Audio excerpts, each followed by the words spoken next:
नमस्कार। पूर्व पक्ष प्रस्तुत विश्व चक्र व्यूहर यही स्वतंत्र प्रतिरक्षा विश्लेषण को आपण मानक मु परशुराम दास स्वागत करुछि।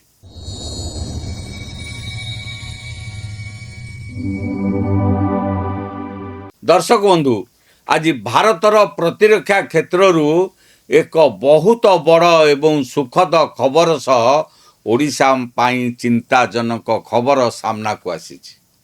आम देशर defence research and development organisation बा डीआरडीओ एभली एक चमत्कार एवं ऐतिहासिक सफलता हासिल करिछि, जहाँपर भारत विश्वर से अल्प केतेक प्रतिष्ठित देश मानक तालिकारे सामिल हो जाइछि, जहाँ पाखरे निजस्व बालास्टिक मिसाइल डिफेन्स सिस्टम रही।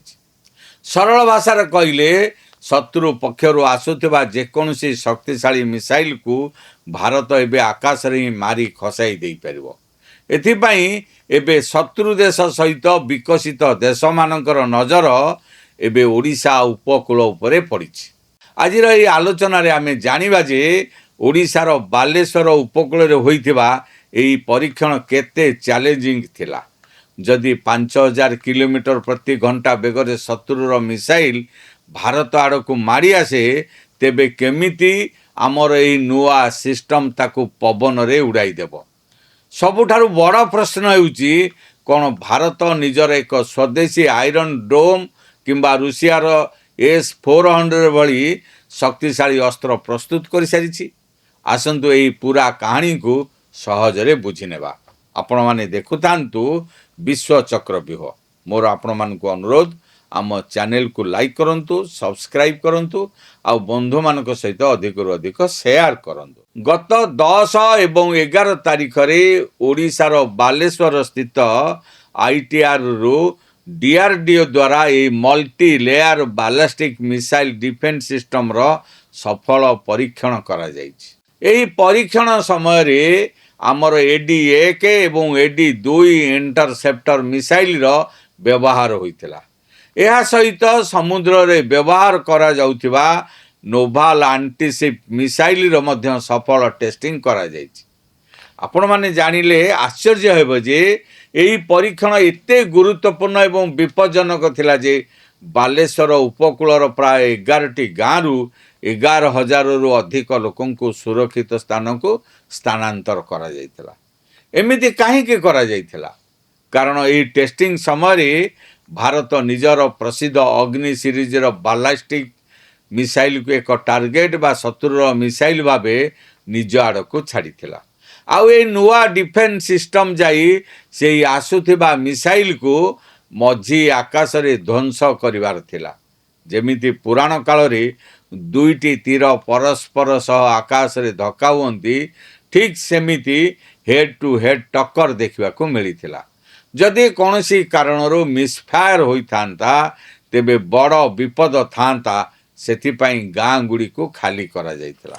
रक्षा मंत्री राजनाथ सिंह निजे सफलता पाई सारा देश को बधेई जणाइछंती। एबे आसंतु बुझिबा जे बालास्टिक मिसाइल एते विपज्जनक काहेकि, याकू रोकिबा पाई एते कष्टकर काहेकि।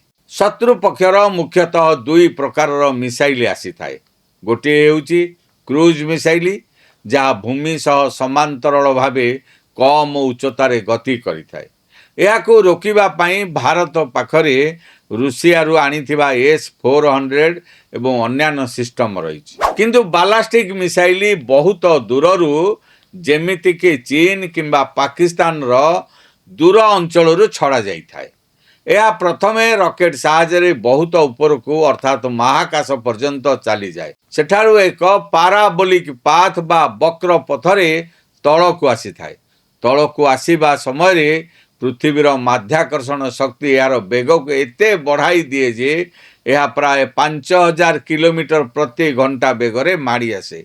एते द्रुत गति रे आसुथिबा एवं परमाणु बोमा बहन करने को सक्षम एही मिसाइल को मझी आकाश रे रोकिबा एक असंभव काम भली मने हुए। एही जटिल काम को सफल करिबा पाई मुख्यतः 3टी जिनिसर मिलित सहयोग आवश्यक होइताए।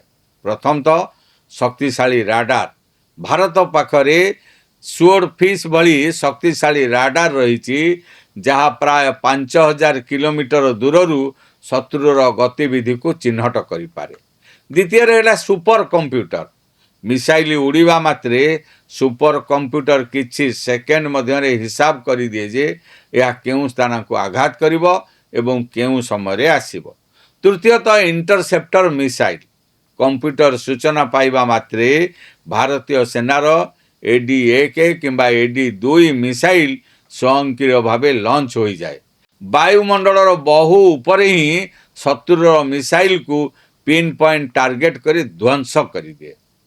ବର୍ତ୍ତମାନ ଆପଣମାନଙ୍କ ମନରେ ପ୍ରଶ୍ନ ଉଠୁଥିବ ଯେ ଭାରତ ପାଖରେ ତ ପୂର୍ବରୁ ପୃଥିବୀ ଏୟାର ଡିଫେନ୍ସ ଏବଂ ଆଡଭାନ୍ସ ଏୟାର ଡିଫେନ୍ସ, ଯାହାକୁ ଅଶ୍ୱିନୀ ମିସାଇଲ ସିଷ୍ଟମ କୁହାଯାଏ, ତାହା ରହିଥିଲା।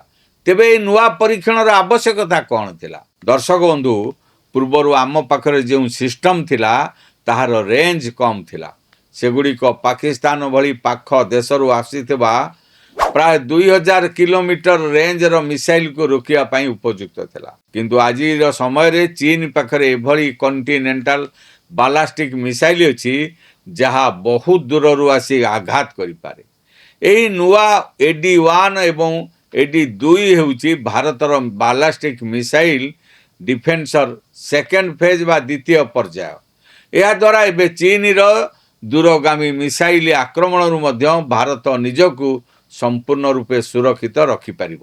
ଏବେ ଆସନ୍ତୁ S-400 ଏବଂ BMD ମଧ୍ୟରେ ଥିବା ପାର୍ଥକ୍ୟକୁ ବୁଝିବା। S-400 ହେଉଛି ଏକ ମଲ୍ଟି ଟାସ୍କିଂ ସିଷ୍ଟମ, ଯାହା ଶତ୍ରୁର ଯୁଦ୍ଧ ବିମାନ, ଡ୍ରୋନ୍ କିମ୍ବା କ୍ରୁଜ୍ ମିସାଇଲକୁ ମାରିପାରେ। କିନ୍ତୁ ଏହି ବାଲାଷ୍ଟିକ ମିସାଇଲ ଡିଫେନ୍ସ ହେଉଛି ଏକ ସ୍ୱତନ୍ତ୍ର ଏବଂ ଡେଡିକେଟେଡ ସିଷ୍ଟମ, ଯାହା କେବଳ ସବୁଠାରୁ ବିପଜ୍ଜନକ ବାଲାଷ୍ଟିକ ମିସାଇଲକୁ ଧ୍ୱଂସ କରିବା ପାଇଁ ତିଆରି ହୋଇଛି। ସବୁଠାରୁ ଗର୍ବର କଥା ହେଉଛି ଭାରତ ଏହି ବ୍ୟବସ୍ଥାକୁ ସମ୍ପୂର୍ଣ୍ଣ ସ୍ୱଦେଶୀ ଜ୍ଞାନ କୌଶଳରେ ନିଜେ ବିକଶିତ କରିଛି। ଏଥିରେ କୌଣସି ବିଦେଶୀ ଦେଶର ସାହାଯ୍ୟ ନିଆଯାଇନାହିଁ। ସାରା ବିଶ୍ୱରେ ଆମେରିକାର ଥାର୍ଡ ଏବଂ ପାଟ୍ରିଅଟ୍ ସିଷ୍ଟମ, ଇସ୍ରାଏଲର ଏରୋ ସିଷ୍ଟମ ଏବଂ ରୁଷିଆ ପାଖରେ ହିଁ ଏଭଳି ପ୍ରଯୁକ୍ତି ବିଦ୍ୟା ରହିଛି। ଏବେ ଭାରତ ଏହି ଏଲିଟ୍ କ୍ଲବରେ ସାମିଲ ହୋଇଛି। ଭାରତ 2025ରୁ ଯେଉଁ ମିଶନ ସୁଦର୍ଶନ ଚକ୍ର ଉପରେ କାମ କରୁଛି, ଯାହା ଭାରତ ପାଇଁ ଏକ ଅଭେଦ୍ୟ ପ୍ରତିରକ୍ଷା କବଚ ସାଜିବ, ଏହି ସଫଳ ପରୀକ୍ଷଣ ସେହି ଦିଗରେ ଏକ ବହୁତ ବଡ଼ ପଦକ୍ଷେପ। ତେଣୁ ଦର୍ଶକ ବନ୍ଧୁ, ଓଡ଼ିଶାର ବାଲେଶ୍ୱର ଉପକୂଳରୁ ମିଳିଥିବା ଏହି ସଫଳତା କେବଳ ଏକ ମିସାଇଲ ପରୀକ୍ଷଣ ନୁହେଁ, ଏହା ଚୀନ ଏବଂ ପାକିସ୍ତାନ ଭଳି ଶତ୍ରୁ ଦେଶମାନଙ୍କ ପାଇଁ ଏକ ସ୍ପଷ୍ଟ ଚେତାବନୀ ଯେ ଭାରତକୁ ଆଉ ଆକାଶ ପଥରୁ ଆଘାତ କରିବା ସହଜ ହେବ ନାହିଁ। ଆମର ବୈଜ୍ଞାନିକମାନଙ୍କର ଏହି ଅକ୍ଲାନ୍ତ ପରିଶ୍ରମ ପାଇଁ ସାରା ଦେଶ ଆଜି ଗର୍ବିତ। ଆପଣମାନଙ୍କୁ କ'ଣ ଲାଗୁଛି? ଭାରତର ଏହି ସ୍ୱଦେଶୀ ମିସାଇଲ ପ୍ରତିରକ୍ଷା ପ୍ରଣାଳୀ କ'ଣ ଆମ ସେନାକୁ ବିଶ୍ୱର ସବୁଠାରୁ ଶକ୍ତିଶାଳୀ ସେନାର ପରିଣତ କରିବ? ଆପଣଙ୍କ ମତାମତ ଆମକୁ ତଳେ କମେଣ୍ଟ ବକ୍ସରେ ନିଶ୍ଚୟ ଜଣାନ୍ତୁ। ପ୍ରତିରକ୍ଷା କ୍ଷେତ୍ରର ଏଭଳି ଆହୁରି ଅନେକ ଗୁରୁତ୍ୱପୂର୍ଣ୍ଣ ଏବଂ ବିଶ୍ୱସନୀୟ ଖବର ପାଇଁ ଆମ ଚ୍ୟାନେଲକୁ ଲାଇକ୍ କରନ୍ତୁ, ବନ୍ଧୁମାନଙ୍କ ସହିତ ଅଧିକରୁ ଅଧିକ ସେୟାର କରନ୍ତୁ। ଆମ ଚ୍ୟାନେଲ ପୂର୍ବପକ୍ଷ ପ୍ରସ୍ତୁତ ବିଶ୍ୱ ଚକ୍ରବ୍ୟୁହ ଦେଶ ଦର୍ପଣକୁ ସବସ୍କ୍ରାଇବ କରିବାକୁ ଭୁଲନ୍ତୁ ନାହିଁ। ଆଜି ପାଇଁ ଏତିକି। ପୁଣି ଦେଖା ହେବ ଏକ ନୂଆ ବିଷୟ ସହିତ। ରହୁଛି, ନମସ୍କାର।